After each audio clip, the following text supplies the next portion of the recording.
Hey guys, what's up? Aiden here from Rangers Place, back here later in the day.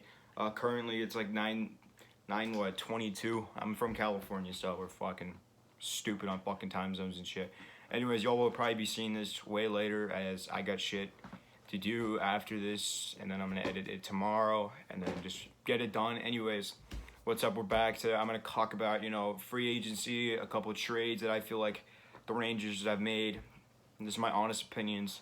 And if you guys want to go see more, in-depth opinions, go be sure to check out my my podcast with my friends Nick and Evan as we gave more in-depth. Our recent episode was about mainly the Eichel trade rumors that have been fucking talked about for so long. That Kevin Adams, you're a fucking piece of shit. You just need to get your fucking thing ready. And the Pagulas, you guys are just actual shit. Just sell the Sabres because y'all only care about the fucking Bills. Okay, anyways, enough talk. Go check out the recent episode of the podcast if you guys want to hear more in-depth rumors about my opinions on the Jack Eichel thing and my friend Evan, more in-depth. Hey, go check out that. Today, I'm just going to be talking about some stuff that we have talked about on the podcast, like free agency in our last episode. But I'm just going to give more in-depth of my honest opinion about each player, their career stats, who they were drafted by. And this is going to go in order, or a random order from the guys first we acquired, like Sammy Blais, all the way to the last guy we acquired in Ryan Reeves. So the Rangers, notable free agent signings, 4 of them. Jared Tenorti, 2 years, $900K, good depth player. I feel like he's a good depth defenseman, which don't think makes the opening night roster. But, Nils Lundqvist is going to play. Next move is probably one of the biggest moves we made on free agents day in the signing category. Patrick Nemeth, 3 years, $2.5 million. I heard a lot of Rangers fans saying that this was a overpay, but you guys gotta understand, this is a good depth move. I feel like Patrick Nemeth, he's from Stockholm, Sweden. He's still in his prime. He's not old, not that old. He's like, I think 28. When I go over each individual player, I will list the ages, and sorry if I'm more incorrect. But yeah, he's one of the best, I think, guys to get if you're guys looking for a nice pairing for Nils Lundqvist in his first year. Solid experience, drafted by Dallas, has played with Colorado, been to the playoffs with them, played with the Red Wings for a year, so good move. And then you have Dryden Hunt, 2 years, $762K.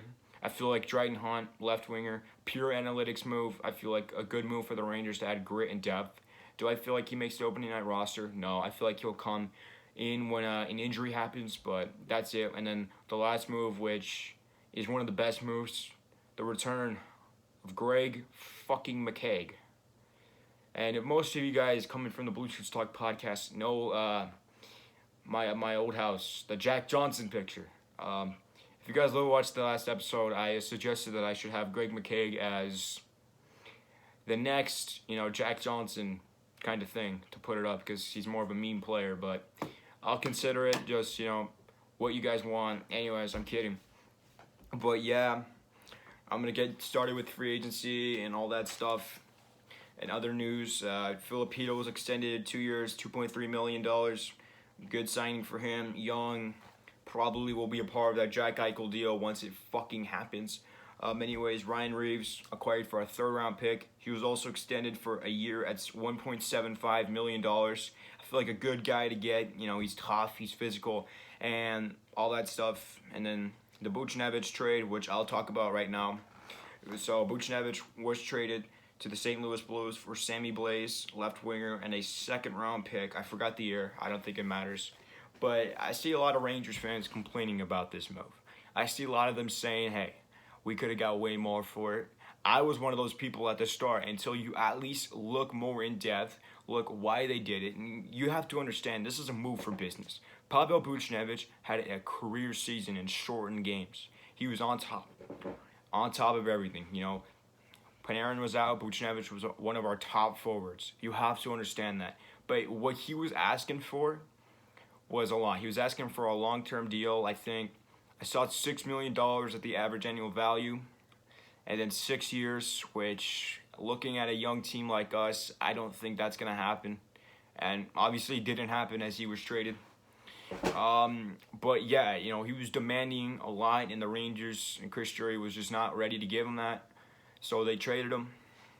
which Buchnevich, you were one of my favorite players this year. We want to thank you. Once a Ranger, always a Ranger. Anyways, we got Sammy Blaze, who I will go over first of all after this in a second-round pick. I think it was in 2023. I'm just going to make that an estimate. So Sammy Blaze, drafted by the St. Louis Blues, 6th-round pick, 176th overall in 2014. This season, in 36 games, he had 8 goals, 7 assists for 15 points with 12 penalty minutes. Career stats for him, 119 games played in his entire career. He put up 17 goals, 18 assists for 35 points with a career plus-minus of -2 and a career penalty minutes of 44. So this guy, good guy to get. He's 25. He's a winger. I think he's going to play maybe 3rd and 4th line. But reason why we got him, he's tough. He's a tough, in-your-face kind of player. He can play on the power play. He can play all this. He has a nice shot. If you go check out my social medias at nyrangerswiki, I posted some of his clips from the shootout from his goal against Dallas in the playoffs in 2019 in the second round with that nice just slap shot breakaway goal, top corner on Ben Bishop. So yeah, this is a guy, good guy to get. So I feel like this covers the trade, and a lot of Rangers fans saying we could have gotten way more for this, which I understand why you say that, but you have to understand that he wasn't signed, and I think, I don't know if he was signed by St. Louis yet. I think he was, but if he was signed, we probably could have gotten more for him. That's the thing, but he wasn't signed, and therefore we couldn't really get a lot for him. But I understand what you guys are saying completely, but you have to understand what's best for business is best for business.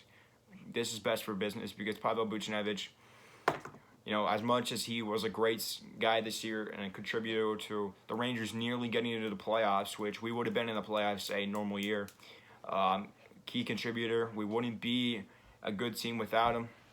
But now that he's gone, there's some pros to add with this. One, you get more playing time for the younger guys like Kako and Kraftstov, most importantly. You get more space to grow out these players and let them break out. I feel like Kako next year, a lot of people saying he's a bust, and if you say he's a bust, you're a fucking idiot.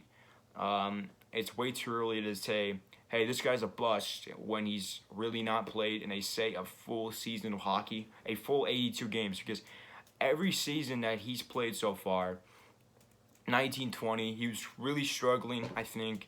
He had some glimpses, but, he was just really under a bad system with David Quinn. No offense, David, but your system for developing players obviously really didn't work out.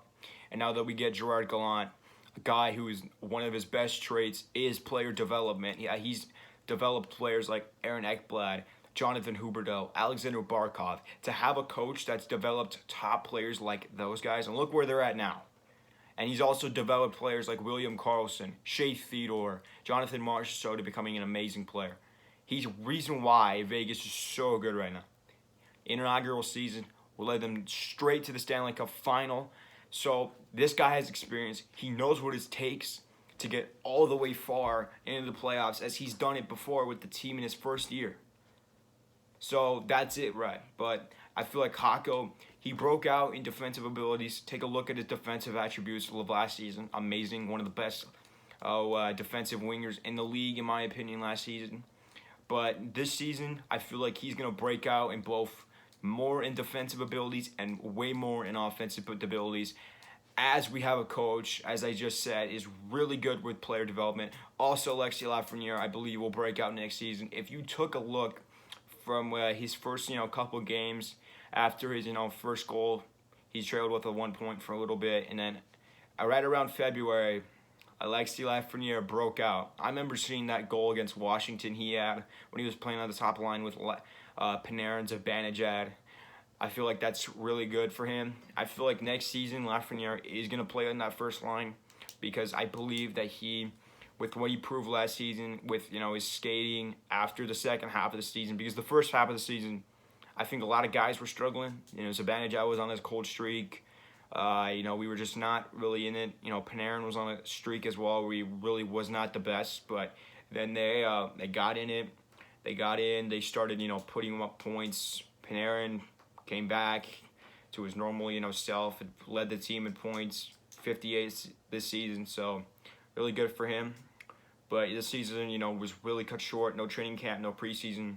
So a difference maker next year. We at least will have a preseason as the schedule has been released. Go check it out on the Rangers Twitter, Instagram, and all their stuff. And yeah, so exciting for that. But we're gonna move on now to the free agents. We're gonna get to the free agent signing stats and their player history, career stats, ages, position, all that stuff. So we're gonna start with Dryden Hunt. I said he's a pure analytics move. He's undrafted from British Columbia. 25 years old, a left winger, 6 foot, 193 pounds. This season in 26 games, he potted 3 goals, 5 assists with 8 points with a minus of 6 and 4 penalty minutes. Career stats, 89 games played, 6 goals, 17 assists for 23 points with a minus 11 with 38 career penalty minutes.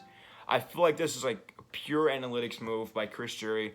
High risk, high reward. I mean, this guy, I don't think he makes the opening night roster, but he's probably going to be a depth player, say injuries, just like a guy like Jared Tenorti in defense will probably be. So I feel like a good move by him. Get a guy who still has room to decently grow and probably will be a bottom 6 guy, obviously, unless there's like hella injuries and we get infested with an injury pandemic. I feel like that will be something to look at by the Rangers.